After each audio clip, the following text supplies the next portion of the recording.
Imagine waking up in the middle of New York City. Car horns scream from every direction. Thousands of strangers rush past without looking at you. Bright screens flash above your head. Sirens echo through concrete canyons. Your heart starts racing before you even understand why. Now imagine you're not a modern human. You're a hunter who lived 40,000 years ago. You have never seen a building. You have never heard an engine. You have never met more than a few hundred people. Your brain panics. Oddly enough, that ancient brain is still inside your skull. Every morning it wakes up expecting a world that no longer exists. For more than 99% of human history, cities didn't exist. Our ancestors spent millions of years living in small bands. Most groups contained only 30 to 150 people. British anthropologist Robin Dunbar later discovered something fascinating. Human brains seem naturally limited to maintaining around 150 stable social relationships. Today, one apartment building can contain more people than an entire prehistoric tribe. Your brain never evolved for that. Every stranger once mattered. Thousands of years ago, meeting an unfamiliar face could mean a new friend or a dangerous enemy. Your brain learned to instantly judge expressions, body language, and intentions. That survival system still runs automatically, but modern cities bombard it with thousands of unfamiliar faces every single day. Without realizing it, your brain keeps asking the same question: friend or threat? Friend or threat? Friend or threat? It never gets to stop. Researchers using brain imaging have found that crowded urban environments increase activity in the amygdala. This tiny almond-shaped structure constantly scans for danger. When it stays active for too long, stress quietly builds beneath your awareness. You may not feel terrified, but your nervous system notices everything: the traffic, the crowds, the noise, the movement. Even if you ignore them consciously, your brain cannot. Then comes another invisible problem: sound. Not music, not conversation, random noise, construction drills, honking cars, subway brakes, airplanes overhead. For prehistoric humans, sudden loud sounds usually meant immediate danger: a falling tree, a charging animal, a violent storm. Today, those same alarm systems fire hundreds of times without any real predator nearby. Your body still prepares for survival. Stress hormones begin flowing into your bloodstream. Your muscles tighten. Your breathing changes. Your attention narrows. All because a garbage truck slammed its metal doors outside. What if the greatest predator in modern cities isn't an animal at all? What if it's constant stimulation? Ancient environments had long periods of silence, long stretches without interruption. Modern cities rarely become completely quiet. Even while you sleep, distant engines, flashing lights, and artificial sounds continue surrounding your brain. Your ancestors experienced darkness every night. Today, streetlights erase it. For hundreds of thousands of years, sunset meant rest. Now your brain receives mixed signals long after midnight. The result isn't weakness, it's evolution struggling to keep pace with civilization. And we've only explored what cities do to your senses. The decisions they force your brain to make every minute may be even more exhausting. Walk into a modern supermarket, pause for just one moment. Look around. There are dozens of cereal boxes, hundreds of drinks, thousands of products. Your ancestors would have found this completely impossible to understand. For nearly all of human history, daily choices were surprisingly simple. Eat the food you found, drink the clean water you discovered, travel with your tribe, stay alive. Today, before breakfast, you may choose between 50 kinds of toothpaste, 10 coffee brands, dozens of news stories, hundreds of messages, and countless notifications. Every choice consumes mental energy. Psychologist Roy Baumeister called this phenomenon decision fatigue. The more decisions your brain makes, the harder future decisions become. Ancient humans rarely faced this problem. Their biggest decisions often determined life or death. Modern humans spend that same mental effort deciding which streaming show to watch. Brain doesn't always know the difference. Then there's another invisible burden: strangers. Lots of them. Imagine standing in a crowded train station. Thousands of faces pass within minutes.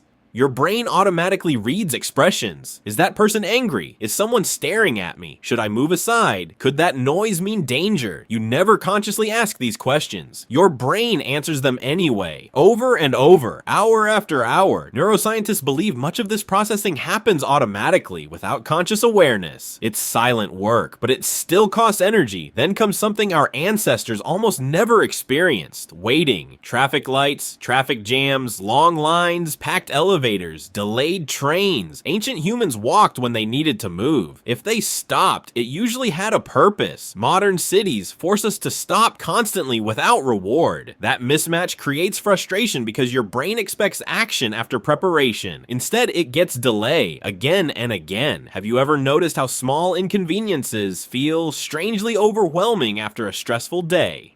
There's a reason. Stress doesn't simply disappear, it accumulates. Each loud sound, each interruption, each unexpected delay, each difficult decision, they stack together like tiny stones in a backpack. One stone feels weightless. Hundreds become exhausting. Scientists call this allostatic load. It describes the wear and tear caused by repeated stress over time. Your body can recover from short periods of danger. It struggles when danger signals never completely stop. Cities rarely allow the alarm system to switch off. Even after work, screens continue glowing, phones continue buzzing, advertisements continue demanding attention. The brain evolved to notice movement because movement once meant survival. Modern advertisers understand this perfectly. Bright colors, flashing animations, moving billboards, everything competes for the same ancient attention system. Your ancestors looked for ripe fruit hiding among leaves. Now that same visual system searches through thousands of advertisements every day. The hardware stayed almost the same. Only the environment changed, but perhaps the strangest difference isn't noise, or crowds, or endless choices, it's loneliness. How can someone feel lonely while surrounded by millions of people? That answer begins more than 12,000 years ago, when humans stopped wandering and started building something completely new. Around 12,000 years ago, something extraordinary happened. Some humans stopped following animals. They stopped moving with the seasons. Instead, they stayed. They planted crops. They built permanent homes. Small villages slowly became towns. Towns became cities. Cities became civilizations. It was one of the greatest achievements in human history. But evolution couldn't keep up. Natural selection works across thousands of generations. Cities transformed human life in only a few hundred. Your body changed very little. Your surroundings changed completely. The ancient brain that once tracked footprints through forests now tracks deadlines, emails, traffic, and notifications. It still releases stress hormones when it senses uncertainty. It still searches every crowd for threats. It still craves close relationships instead of endless acquaintances. Psychologist John Bowlby showed how strong human attachment shapes our emotional security. Robin Dunbar demonstrated that meaningful relationships have natural limits. Modern cities often push beyond those limits every single day. The result is a strange paradox. You can be surrounded by millions of people,